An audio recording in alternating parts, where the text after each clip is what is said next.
from the Department of Communication in Phillipsburg. This is a special edition of Inside Government with Cedric Peterson. To our audience here at home and around the world, welcome. You are now Inside Government. As CARIFESTA 2025 approaches, St. Martin prepares to join the Caribbean's largest cultural stage from August 22nd to August 31st in Barbados. This festival unites the region through arts, heritage, and creativity, celebrating the richness of our shared identity. Leading our delegation is Clara Reyes, head of the Department of Culture, whose vision has been instrumental in showcasing St. Martin's cultural talent. Clara, it's once again an honor to have you in the program. Thank you for joining me. Thank you very much. It's my honor to be sitting in this chair and answering these questions. Let's get right into it. Clara, what is CARIFESTA's significance for St. Martin? It's going to be interesting to get your take in this series on this. Since its inception in 1972, when CARIFESTA was born by our great Caribbean leaders with a vision to unite the Caribbean and showcase its intellectual prowess in every platform. So everything from intellectual discourse, research papers presented at university level, concerts, visual arts, film, theater, fashion, any art form, any discipline that tells a Caribbean story is brought together, as it were. This is like the Olympic of cultural Caribbean excellence in one venue. So what does it mean for St. Martin? It means that we are also on that platform, that we are a voice. We are bringing the St. Martin perspective. In a lot of forums, the St. Martin perspective has not been part of these dialogues, like individual artists here or there might be doing something grand. But for some reason, because of our political infrastructure, the fact that we are part of the Dutch kingdom and we're not necessarily part of the CARICOM, we are not always left out, but we sometimes miss some very pivotal, crucial platforms to be a part of. So this gives us the opportunity to share what the St. Martin story is. Mm-hmm. And at a very high level of artistic excellence, intellectual prowess, you name it, we are there at this table and we too can participate. And people can hear what St. Martin has to say, see the vivacity and the diversity of our vocal expressions and our artistic collaborations and endeavors. So it's fantastic. Clara, how were artists selected for this year's delegation? Take us through that process. The process was very simple in that over the years, we have been working with a multitude of artists in St. Martin community. We have our very diverse database that covers everything from singers, dancers, visual artists. And because I knew we had a very tight budget and a very tight selection that I could travel with, we looked at artists who are multidisciplinary. So an artist who's both a singer or a dancer, or a visual artist who's a poet. So if you had an interdisciplinary nature as a creative person, we were able to go through a list, and those are the people that selected. The minister had her role in that as well. She had her vision of who she thought would be well representative. And after going through this selection of list of people, we came up with Lisandro Suriel, who is a photographer and visual artist, both / film and photography. We had Faiza Tabasamu, who also does film and poetry, and she's an educator. We also have Charisse Piper, who's an installation artist, which means she's an anthropologist, an installation artist, and a poet. Then we didn't have any dancers. So last year or 2 years ago, Jonathan van Arneman, actually an economics major, but also a brilliant choreographer and filmmaker, he created this wonderful film called Atlantis Rebirth, right, which is a 1-hour full-length feature film and features some of St. Martin's best dancers. So although we don't have physical dancers going with us, we have a film that captures a very, very diverse group of dancers that tell a powerful story. Right. We also have, so those are the 4 selected artists, but then artists who found out about CARIFESTA called the department and said, well, can we go along? And they're actually paying their own journey to CARIFESTA, but flying under our banner. So we have Sammy Alexis, who's a drummer, a storyteller, animator, dance educator, And then we have Lucinda Auden, who, as you know, is an all-round entertainment artist. She has Funtopia. She does heritage work. She's a poet. She's a visual artist. So these were the artists that were selected based on the wide range and the scope of their work. So we try to really capture as many disciplines in very little bodies, as it were. It's awesome. It's going to be well balanced and good coverage there, representing St. Martin at the highest level. What vision do you have for St. Martin's presentation at this year's CARIFESTA? Share that with us. We have we have 4 films that have been entered, everything from Peter Sanya, the wonderful counselor, yes. So he submitted that film. We have the one from Jonathan van Arneman. We have the 2 works by Lisandra Suriel. And so we have a total of 4 films. We're in 2 literary festivals. And we're in the fashion industry as well. We have Zilla Duzan, St. Martin, extraordinary, not just fashion designer, but fabric designer, which is print designer, which is also very important because she tells the St. Martin story updated in terms of fashion, in terms of our national fabric is floral prints. So she does a modern day version on the take of traditional patterns, using floral prints, but making them very abstract and new design. So she's been traveling with us as well. So what my expectations, I never walk with expectations. I know I just walk with preparation. We've selected a group of artists who are very well-versed, highly skilled, take their work very seriously, can have wonderful discourse about their work. So I know they can deliver. My expectation is that they all have a wonderful time, that we blow the people's mind away and say, St. Martin, we didn't know this about you, and that will be the only thing, that we have a wonderful platform to showcase these incredible storytellers in this wide variety of disciplines. Mm-hmm. How does CARIFESTA build regional cultural collaboration? I wanted to get your take on that. It's a very interesting story. So in preparation to get to CARIFESTA, I was approached by different people, one of them being Miss Nilda Ardain, Dr. Nilda Ardain. And she goes to me, Clara, we're going to be in CARIFESTA. I said, what? How about, and she and 9 other individuals. So I said, how about you fly under our banner? Since you're already there, we can use you to be part of the opening ceremony and the culture night and really showcase St. Martin heritage.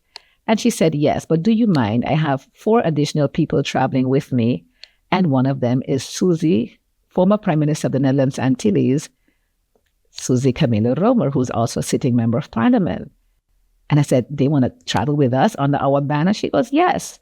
So this, already from the jump start, traveling to CARIFESTA, we've already collaborated in having a very eclectic group of artists, but also the generosity of a sitting member of Parliament of Curacao who says, since Curacao is now going to CARIFESTA, I'll fly and I'll walk with you guys under St. Martin banner. So that is really fantastic for us. The minister was tickled pink by the idea that, this high-level government official is coming with us. But apart from that story, what it does, it creates a wonderful platform for networking. I can remember in CARIFESTA 1995, we met this young up-and-coming designer. His name was Robert Young. And then he was just starting out. Mm-hmm. Fast forward 30 years later, he's one of the biggest designers in the Caribbean. He's on the cover of Vogue magazine. He designs clothing for Prime Minister Mia Mottley. And I've bought his wares. I've actually hosted him in St. Martin doing a pop-up fashion show. Many people have bought his clothing. So you establish a direct connection with really powerful, very highly skilled Caribbean artisans and artists. And you begin a true collaborative process with network and sharing of work and creating a platform to be hosted by somebody in their country, and reverse. We can host other people here.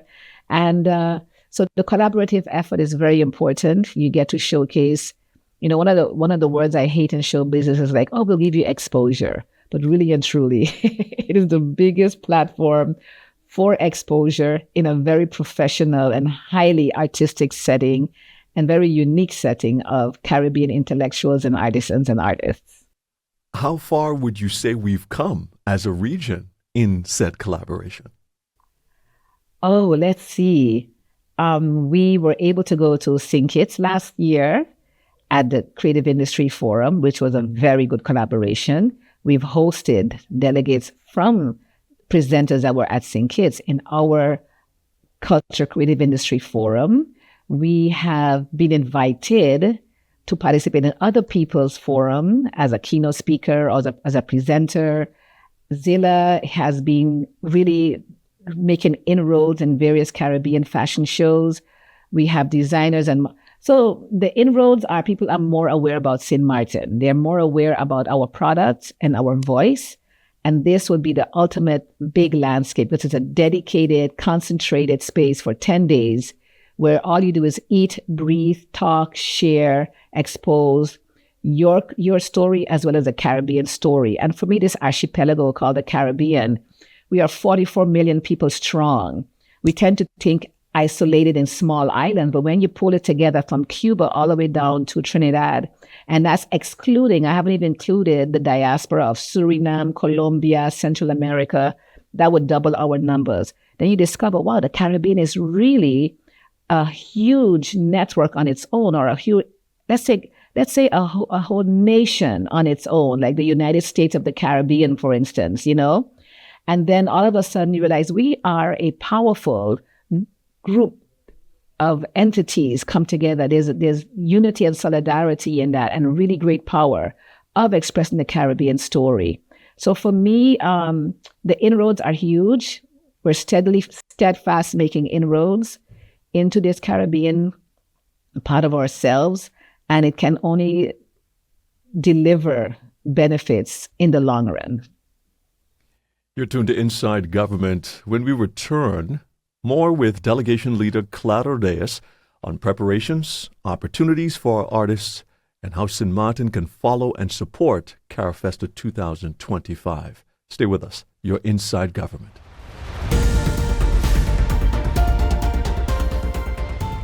The Ministry of VROMI, Department of Infrastructure Management, together with the Police Department, KPSM, is making changes to traffic on a section of Canagita Street and Manzanella Stake, Phillipsburg. The Canagita Street from the intersection with Percy LaBega Street to Manzanella Stake will now be a one-way street. Inbound traffic can enter Canagita Street from Percy LaBega Street and drive straight ahead or turn left into Manzanella Stake. Outbound traffic leaving town on Canagita Street must make a right turn onto Manzanella Stake. Entry further into the Canagita Street will no longer be permitted.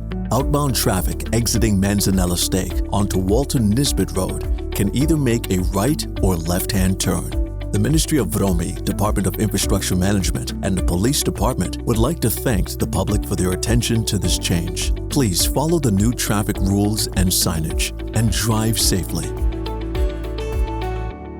In a country where music sweetens the ear, and every brushstroke, every rhythm, every word tells a story, the region's premier arts festival comes alive in Barbados from August 22nd to August 31st. It's a celebration of us, or stories, or fire, or rhythm. A celebration of who we are through dance, theater, film, song, and soul. Come feel the heartbeat of a region right here in Barbados. CARIFESTA 15. Barbados, August 22nd to 31st. Caribbean Roots, Global Excellence. Hi, everyone. Welcome back. If you just tuned in, you're Inside Government, and we're talking CARIFESTA 2025. So I'm just going to be a part of that for 2025, and I'm speaking to Delegation Leader Ms. Clara Reyes, who's the head of the Department of Culture under the Ministry of Education, Culture, Youth, and Sport. Clara, some artists, let's look at some more of the artists, because I don't think we covered everyone in so little time. Some names that still are on the list. Give us some insight, especially for those who just tuned in. Okay, so if you're just joining us, the CARIFESTA delegation consists of two ministries. The Ministry of TIAT, which will be headed by our Minister of TIAT, that's Grisha Heliger Martin. She have a staff member called Kelvin Hodge James, better known as King James, who will be doubling up as a support staff, but also as a performer.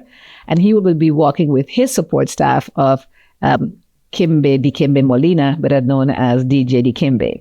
So we are covering artistry, we're covering entertainment, we're covering visual arts, we're covering film, we're covering a wide variety of disciplines traveling to CARIFESTA. So it's a ministry of ECYS headed by our Minister Melissa Gums with her Chief of Cabinet, Suzette Moses, as well as then TIAT with the Minister and Mr. James Andy Kimbe. So that's who will be traveling. And then there's, like I said, some St. Martiners who are there already on vacation, and I've just roped them in under, and they'll be part of the delegation. So in total, it's 23 people that will be there. There's a delegation also traveling from St. Martin from the Collectivité, headed by the president, Mr. Mussington, and 2 different cabinet members. So they will be there as well, and we get all to be together for Country Night. Country Night will take place on Tuesday, August 26th at 7 p.m. And we get to do a cultural showcase featuring pretty much everyone on stage. Sounds fantastic. How does this event, would you say, support our cultural development policy, Clara? Yes, we've been writing an interdisciplinary policy on the culture creative industries. And this gives us more platform to do more research to say, okay, like what can the final product look like? Because CARIFESTA is the blueprint for the most integrated cultural policy that you could desire, because it covers everything and we get to see it in action. We get to do, informal and formal research, just going there, because I've told all the members traveling, you have to go to every event and each of you have to report back to me so I can have a comprehensive reporting document on the event, which we then will use towards creating a more comprehensive culture creative industry policy that covers all of the disciplines, as opposed to just a isolated document. Mm-hmm. So it's very supportive. I guarantee you that it definitely is. What preparations would you say are required to lead such a delegation to Barbados? Well, my position as head of department already puts me in a strategic position to be well versed with my artistic community. I'm very informed about who we are. We've been working very consistently and developing our high constituency of artists. We've hosted culture forums. We've participated in intellectual property forums. We host the career fair. We've collaborated. So we have a very broad range of events that we participate in and we produce. We also produce all the National Days events. So this position, by virtue of the nature of the job, had already put us in a very strong position to have great organizational skills, great networking skills, a great network of individuals throughout the Caribbean. My schooling was within the Caribbean. A couple of years ago when CARIFESTA was hosted in 2017 in Barbados, I was privy enough to be part of the secretariat. I sat in on meetings, so that was really a wonderful opportunity that kind of gave me an insight what to expect. What was also very good was that you also get to go into meetings post major events and meet all the other delegation heads. And we can all again network and have conversations about pros and cons and how to improve, which is just great information for us in St. Martin for the day when we will host CARIFESTA. Yeah, that's definitely the top goal right there, to be able to bring that to our shores and be the host. What opportunities does CARIFESTA create for local artists? Can you shed some light on that for us? Well, certainly the fact that they will meet like-minded individuals that can perpetuate their work. Certainly the ability to have boots on the ground training, see what's new, what are the stories that are coming out of other islands. We tend to, as artists, work in silos. We get so caught up in the story that we want to tell, and we kind of focus down, right, into a very small space. This kind of lifts you back up and gives you a bird eye view on technology, especially technology, what's happening. What's great about CARIFESTA this year, and Barbados has done this twice. Usually CARIFESTA used to be state-to-state affair based on artists within the region. Now they've opened it up to artists in the diaspora. So if you're a Caribbean artist in Timbuktu, in China, Finland, you get to come back home and share your work and bring that expertise with you. Also, what they've done, which I think is fantastic, because it was a state-to-state affair, so only invited guests from participating governments would be allowed to participate. Now they've created a segment called The Fringes, which allows independent artists to also directly apply to be part of the story. So which is even better, because now you have independent artists that are not necessarily, they're working very quietly, they're doing their work, they're not on any big, huge radar. But this gives them an opportunity now to apply directly to the Secretariat Committee and submit work, and then they get to enter in and not necessarily representing anyone other than themselves. So I know there's a paper being written right now on the fringe effects and how it's expanded the power of CARIFESTA. Right. It's being presented by Dr. John Hunt. He said, he's writing a paper about how the fringe is helping to make CARIFESTA another dimension. So we're looking forward to that document. Nice.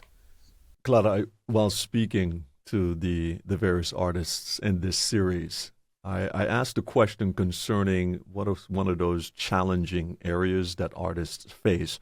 And the most common answer of this is funding. So I asked the minister of this, I got her response, but I also want to get your take as the head of culture as it relates to, and as, of course, overall as an artist, the issue of funding to ensure that you're able to take your art, your artistry, your expression in the arts to the next level. I want to get your take on that. How do you deal with that? And how can artists go about not using that as a crutch to not be able to take themselves to the next level? What would you say? I would say that as artists, we have a responsibility to always reinvent ourselves. We need to know, well, where's a platform that I want to be? What do I need to do to get there? Right now, the Dutch Kingdom has been extremely prolific in sharing information about funding possibilities. Growing up in St. Martin, we tended to just focus on the big three: the harbor, Telem, the airport, the big companies. However, their infrastructure has changed significantly. So we as artists tended to just go right next door and ask for funding. Now, this forces us to be more planned about our vision and our storytelling. So there is funds all over the world. You have to now do the research to say, okay, where is the money? Where can I get money? China has programs. The Netherlands has these major funding agencies. So it meant that as an artist, you had to stop for a minute, reinvent yourself and decide how and where. And you also have to be aligning yourself with a partner. You have to align yourself where you can be the artist, but then you have someone that trusts you, that supports you, that recognizes your vision and say, you know what, I can help you.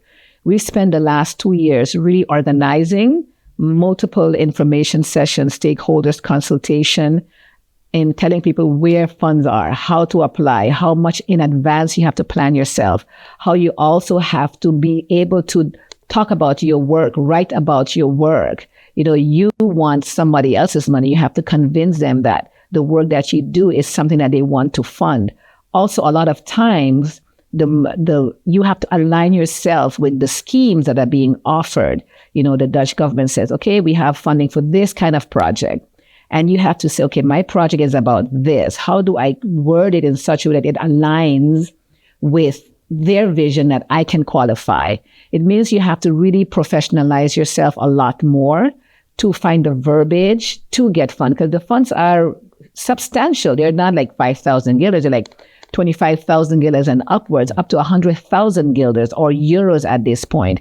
So you can find a way to find different access money, but you can also collaborate with like-minded artists and say, listen, let's do the gift economy. I'll support you in this project. You support me in this project.